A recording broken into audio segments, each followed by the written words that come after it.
All right, y'all. So we're back. We're back with another episode. There you go. I'm trying to get this guy to laugh, so lighten up a little bit. We're back with another episode. We want to tune you in and show you from ground zero, right at the starting point of what we're trying to achieve here. This is for Mike Hayes, good friend of ours. Been talking to Mike for over a year. Loves resin, wants to learn how to do resin. So we're making this video for him, trying to help him out. Hope it helps you out at home. This is one of our smaller, simpler projects. It's going to end up being a shelf in his man cave. It's going to go with his scheme, everything.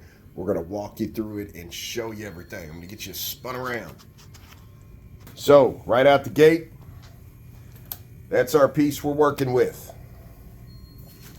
And I want to point out, the back side has been cut straight. That is what is going to hit his wall. Here you go, Tom.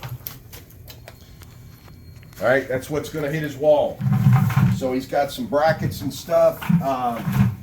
He's going to be putting underneath it here. We were going to do this countless different ways. We're going to show you the way we're going to do it today. You know, it really, there's a lot of things that we do in resin. This is probably one of the simplest ones.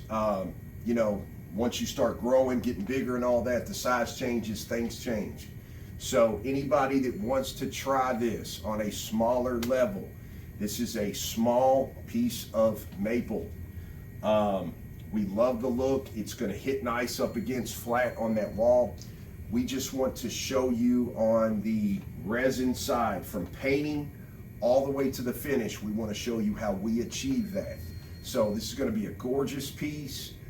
We have already done the preparation. So this was raw, right off the, you know, right out of the mill. We've already prepped this guy. It's completely smooth, all the way to 2000 grit. Now, a lot of people go a lot higher than that. No problem. We're not leaving the wood to show. This is going to be almost like a granite look at the end. So, you know, picture a bowling ball in a bowling alley. That's the look we're going for. But we did want to keep the contour of the live edge and everything else. So if you want to try this at home, it's a great DIY project. At this point, literally to make it easy on a lot of people, you could polyurethane this, you could stain this, you could always oil this. There is so many different techniques you could do just to call this good right here. We're going to go with the granite look. You're no longer going to see the wood grain when we're completely done, any of that stuff. That's the look we're going with. So it's going to go great in his man cave, which, by the way, is U of L. I'm sorry, Mike. It's okay. We're not offended. We are definitely Kentucky fans here. But I do want to show you right out the gate what we're doing. It's a 1/4 inch nap.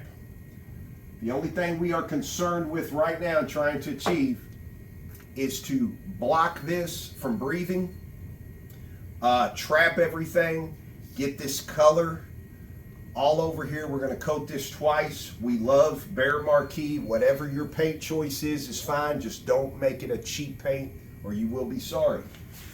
So let me dip a little bit of this in here. I use a paper plate just to, you know, save a few dollars.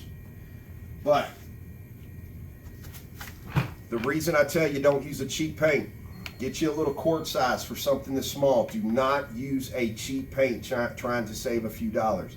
It is the thickness and the quality of that paint that you really need in here for this to seal correctly. A cheaper paint is much thinner. You're going to have bubbles that you cannot control on the flood coat side later on. So I'm going to go ahead and just put that guy on there and show you. Look how nice and thick and pretty that guy is. That's what you're going for. Of course, we're going to rub all this in, get it to tape. But the whole reason, do not cheat 2 coats. Don't cheat that. Just because whatever color you're using, it looks good, it looks covered. Okay, right through here in the deepest middle part. Just because the black color is there does not mean the pores actually closed. You'll figure that out when you go to put the resin in there, and you will have a nightmare of bubbles. So whatever you do, do not cheat the painting process. Do 2 coats so you do not have that worry and that problem. All right, so we're back. We got the first coat applied. As you can see, the entire thing is the color of black, which is our color. What I want to stress to you and point out is like right here, that little pinhole, that little guy right there, all over the place. Just because the black is in there does not mean that it actually sealed. And you know, the way the light hits, the shadowing effect, there's a whole lot of stuff through here, being a live edge, that we cannot see dealing with a piece of wood. That is the whole reason a quality paint 2 coats. If everything is covered, you don't see any raw wood, it does not mean it's closed. You do not want to find that out on the flood coat side. You will be upset. So we're trying to help you troubleshoot that if you're fighting a bunch of bubbles in your piece. So we're going to go ahead, apply another coat over here, all kinds of directions. It's not really the surface, it's more so we're concentrating on all the edge work, because that is where everything is 3D. So we're going to get this guy sealed up with this black. We're going to let it completely dry, and then we're going to move over to everybody's favorite part.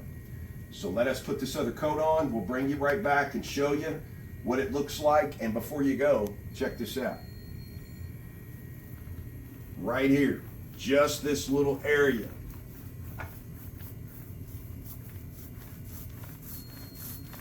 Okay. Flare out my little edges there. Just this little area right here. It is another coat clogging that surface, clogging those pores. These little tiny imperfections right here in the wood itself, this is what you are literally trying to target. So you'll see us when we're painting this, we'll do it every which way just to get everything to coat and cover like it's supposed to, completely trap everything. We have enough bubbles already just mixing resin alone. We do not want any that the wood is producing. So let us wrap this up. We'll bring you right back. All right, so there it is. 2 coated. Boy, it's gonna be pretty. So we just wanted you to see. I'll go ahead and wrap this part up. This video, we're gonna make this into 3 parts, something like that. So just keep in mind when you're on our page, first video you come to, we're going to label them for you. So this is definitely part 1 of this resin process. Part 2, part 3, so on. We'll get you all the way to the finish. And, you know, we hope you enjoy them. We hope you follow along as we complete this. And better yet, we hope this helps you at home. So we're going to close this one out. Just like always, we'll see you back for the next one. The next video you're looking for is part 2. See you back real soon.